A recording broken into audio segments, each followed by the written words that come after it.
जय श्री श्याम दोस्तों, आस्तिक कहानियों में आपका स्वागत है। आज हम कथा सुनेंगे भक्तों में भक्त श्री सूरदास जी की, जिनके पास नेत्र ना होने पर भी स्वयं ठाकुर जी को उनको दर्शन देने के लिए आना पड़ा। इतने बड़ी महाकवि सूरदास जी कृष्ण काव्य भक्ति शाखा के महान भक्त थे। बोलो श्री कृष्ण भगवान की जय। सूरदास जी के पिता का नाम रामदास था, जो कि एक ऊंचे ब्राह्मण कुल में पैदा हुए। वे धनवान थे, किंतु जब सूरदास जवानी की ओर लपके पिताजी का स्वर्गवास हो चुका था। कई ग्रंथों में सूरदास और बलवा मंगल को एक ही व्यक्ति माना गया है। सूरदास जी को अंधे होने से पहले बलवा मंगल का नाम दिया गया था। पिता का साया जब सिर से उठ गया तो एक भक्त धर्मात्मा और ब्राह्मण कुल का बालक बुरी संगत में फंस गया। पिताजी का स्वर्गवास होने से पहले बलवा मंगल का विवाह एक सुंदर सुशील कन्या के साथ कर दिया गया, किंतु बलवा मंगल को उस साध्वी स्त्री का कोई विचार नहीं था। उसके पिताजी जहाँ सत्संगों धर्म सभाओं में जाते थे, वहाँ उनका पुत्र वैश्याओं के कोठों पर जाने लगा। पिताजी काफी धन छोड़कर मरे थे। बलवा मंगल वहीं धन वैश्याओं पर लुटाने लगा। घर घर में उसके नीच चरित्र की चर्चा होने लगी, किंतु उसकी आंखों पर अधर्म की पट्टी होने के कारण संसार में बुराइयों के अतिरिक्त और कुछ नहीं सूझ रहा था। एक बाजारी वैश्या चिंतामणि ने उसे बुरी तरह अपने प्रेम के जाल में फंसा लिया था। वह चिंतामणि की गाने और सभाओं में दूसरे नीच प्रकृति के लड़कों के साथ जाने लगा और पिताजी का कठिनाई से कमाया हुआ धन लुटाने लगा। सभा समाप्त हो गई। जब लोग घरों को चल गए तो बलवा मंगल भी आधी रात को घर लौटा, किंतु उसे आज नींद नहीं आ रही थी। बार बार चिंतामणि का एक सुंदर मुख उसकी आंखों के सामने घूम रहा था। उसके मन ने उसे फिर धोखा दिया और वह अंधेरे में ही चिंता को मिलने के लिए चल पड़ा। हाय, कौन बलवा मंगल, इस समय तुम यहाँ कैसे आ गए? वैश्या चिंतामणि ने आश्चर्यचकित होकर पूछा। आधी रात व्यतीत हो चुकी है, बाहर वर्षा भी हो रही है, हर ओर अंधेरा ही अंधेरा है, नदी में जल चढ़ा हुआ है। बलवा, तुमने यह इतनी बड़ी नदी कैसे पार की बिना नाव के, और फिर मेरे घर की ऊंची दीवार फांदकर कैसे अंदर आ गए? बताओ, तुम यहाँ कैसे आ गए हो? तुम्हारे कपड़ों से दुर्गंध आ रही है। आधी रात को आने का क्या कारण है? बलवा मंगल कहने लगा कि हे प्रिय, तुम्हारा प्रेम और मेरे प्रति इतना स्नेह ही मुझे आधी रात को आपके पास खींच लाया है। मैंने रास्ते में ना तो वर्षा की ओर ध्यान दिया और ना ही नदी की बाढ़ को देखा। मुझे एक लकड़ी का तख्ता तैरते हुए नदी में मिला, उसी के सहारे मैंने नदी पार कर ली। तुम्हारे घर के बाहर एक रस्सा लटक रहा था, उसे पकड़कर मैं ऊपर आ गया। प्रिय, अब ये बातें ना पूछो और 2 दिन शराब के जाम पिला दो। चिंतामणि ने बलवा मंगल से पूछा कि क्या तुम वह रस्सा दिखा सकते हो जिसके सहारे तुम ऊपर आए?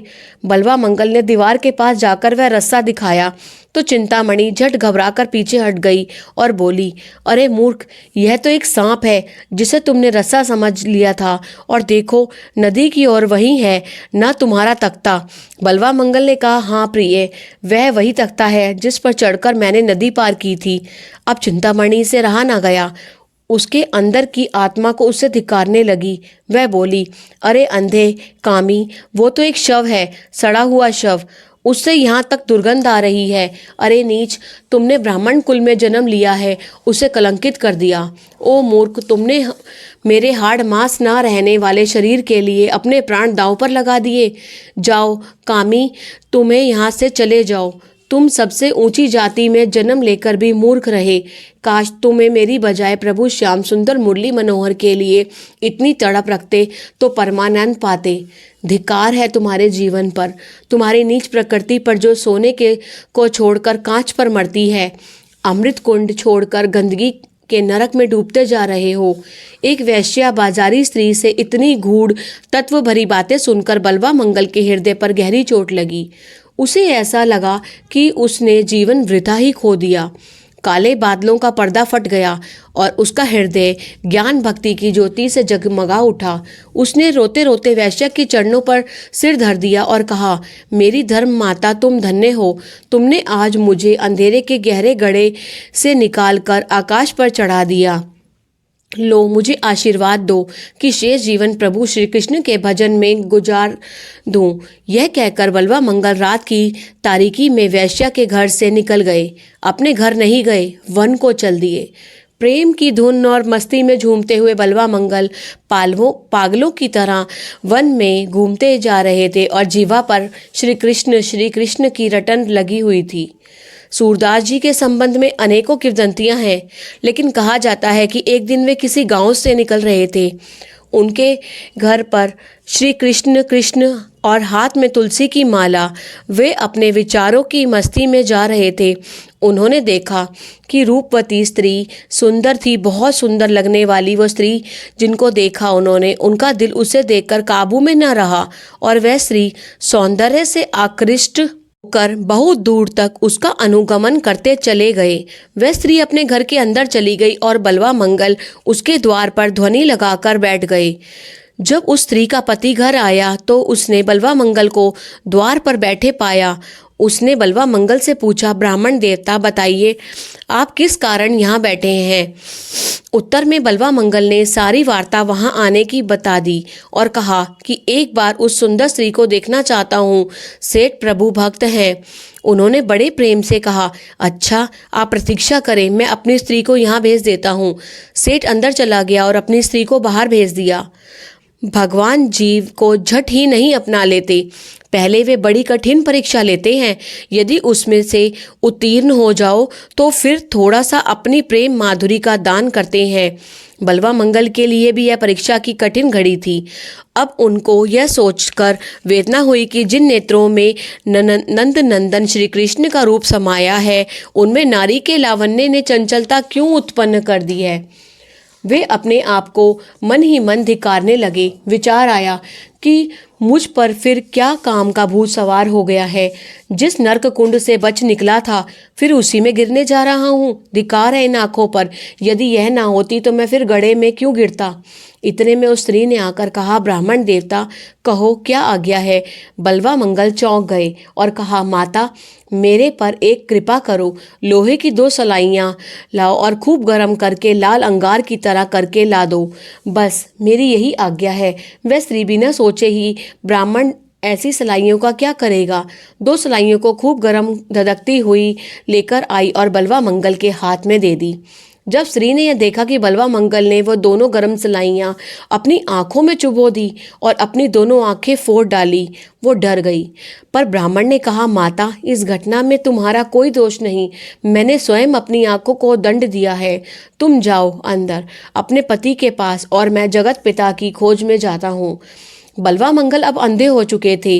रास्ता टटोलकर आगे चले जा रहे थे। लोगों ने उनको सूरदास कहना शुरू कर दिया और इस प्रकार बलवा मंगल सूरदास होकर संसार में चमके। बस अब उन्हें एक ठाकुर के मिलन की धुन थी और वे सर्दी, गर्मी, धूप, वर्षा का ध्यान किए बिना वनों में श्री कृष्ण प्यारे मुरली मनोहर श्याम सुंदर की रट लगाते घूम रहे थे। आओ प्रियतम, आओ मेरे सहारे, मैं कब से तुम्हें ढूंढ रहा हूँ। सूरदास जी वन वन घूमकर उसी वंशी वाले को ढूंढ रहे हैं जो भक्तों का भगवान, दीनों का दीन दयाल और दुखियों का दुख दूर करने वाला है। अब दीन दयालु को सूरदास जी पर दया आ गई। उन्होंने एक दिन ग्वाल बाल का रूप धरकर सूरदास जी को अपनी मनमोहिनी वाणी में कहा, सूरदास जी, आप भूखे हैं। कई दिनों से मैं आपके लिए कुछ मिष्ठान लाया हूँ, आप इसे ग्रहण करें। सूरदास जी यह प्रिय वाणी सुनकर मुग्ध होकर बोले, अरे भाई, यह तो बताओ कि तुम कहाँ से आए हो, तुम्हारा नाम और काम क्या है। ठाकुर बोले, सूरदास जी, मैं एक ग्वाल बालक हूँ, मेरा घर पास ही है, गाय चराना मेरा काम है और जिस नाम से मुझे कोई पुकारे मैं बोल पड़ता हूँ। लो सूरदास जी, यह मिष्ठान, मैं प्रतिदिन आपके लिए यह भोजन दे जाया करूँगा। यह कहकर बालक चला गया। सूरदास जी का मन अब बालक के बिना लगता ही नहीं। अपने मन को कोसते रहते कि एक वैश्य के चुंगल से निकला तो सौंदर्य का पुजारी बनकर एक स्त्री के पीछे भाग निकला और अब एक बालक के लिए तड़प रहा हूँ। इतने में बालकृष्ण शांति के पास आकर बैठ गए। सूरदास जी अपने धुन में मग्न थे। बालक ने कहा, सूरदास जी, ये क्या सोच रहे हो, वृंदावन चलोगे? वृंदावन का नाम सुनकर सूरदास जी के शरीर में रोमांच हो आया। वह उठकर नाचने लगे। फिर बोले, भाई मैं कैसे जा सकता हूँ, मैं बूढ़ा हूँ ना और अंधा भी हूँ। बालक ने कहा, सूरदास जी चलिए, मैं आपकी लाठी पकड़कर साथ में ले चलूँगा, फिर तो तैयार हो ना। थोड़ी दूर जाकर ग्वाल बाल ने कहा, बाबा लो वृंदावन आ गया, अब मैं जाता हूँ। और ठाकुर अंतर्ध्यान हो गए। सूरदास जी पूछ पूछ कर और टटोलते हुए आगे बढ़ने लगे।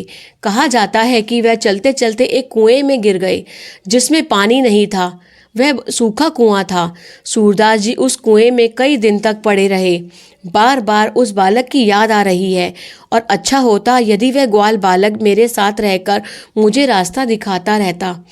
कूप का वर्णन उन्होंने ऐसा किया, परो कूप पुकार काहू सुनी न संसार, सताए दिन आई जदुपति किया आप उधार। दियो चख दई प्रभु कही, शिशु सुनु मांगू वर जो जाई, हऊँ कहूँ प्रभु भगति चाहत शत्रु नाश सुभाई। दूसरो ना रूप देखो देखी राधा श्याम, सुनत करुणा सिंधु भाष्यो एव मस्तु सुधाम। प्रबल दक्षिण विप्र कुलते शत्रु होवे है नास, आशित बुद्धि विचारी विद्या मान माने मास। नाम राखे मोर सूर जो दास सूर श्याम, भय अंतर्ध्यान बीते पाचली निशी याम। ठाकुर कूप के पास आए और सूरदास जी से बोले, बाबा ऐसा लगता है कि आप कई दिनों से कुएं में पड़े हो, कहो तो मैं निकाल दूं। बाबा वह मधुर वाणी सुनकर प्रसन्न हो गए और बोले, भाई निकाल दो, कई दिनों से कुएं में पड़ा हूँ। श्री कृष्ण ने हाथ बढ़ाया और सूरदास जी से बोले, बाबा मेरे हाथ के सहारे बाहर आ जाओ। सूरदास जी ने जोर से ठाकुर का हाथ पकड़ा और कुएं से बाहर आ गए। अब वे ठाकुर का हाथ छोड़ते नहीं, क्योंकि उनके सारे शरीर में ठाकुर का हाथ लगने से बिजली की लहर दौड़ गई थी। ठाकुर जी का हाथ और जोर से पकड़कर कहते रहे, नटवर बहुरूपिये, अब तुमको मैंने पहचान लिया प्यारे, पर बहुत देर के बाद, अब नहीं छोड़ूंगा। भगवान ने झटका देकर अपना हाथ छुड़ा लिया और अंतर्ध्यान हो गए। सूरदास जी बोले, हाथ छुड़ाए जात हो निर्मल जान के मोहे, हृदय ते जब जाओगे सबल कहेंगे तोहे। यह सुनकर ठाकुर फिर प्रकट हो गए। सूरदास जी का अटल विश्वास और भक्ति देख उनके आंसुओं और अपने हाथों से पोंछने लगे। सूरदास जी की आंखें कुछ समय के लिए फिर आ गई। उन्हों आंखों से भगवान का दर्शन कर प्रेम से नाचने लगे। प्रभु ने भक्त जी को हृदय से लगा लिया। आकाश से फूल बरसे। सूरदास जी ने 1.25 लाख पद प्रभु श्याम सुंदर एवं श्यामा जी पर लिखे हैं, जिनमें से केवल 65,000 उपलब्ध हैं। अंत में श्री राधा कृष्ण के गुणों को गाते गाते वो उन्हीं में ही समा गए। बोलो सूरदास की जय, बोलो भगवान श्री कृष्ण की जय, ठाकुर जी महाराज की जय। अगर आपको ये भक्तमाल की कथा पसंद आई तो कृपया करके इसे लाइक कीजिए, अधिक से अधिक शेयर कीजिए ताकि अधिक से अधिक व्यक्ति इसका लाभ उठा सकें।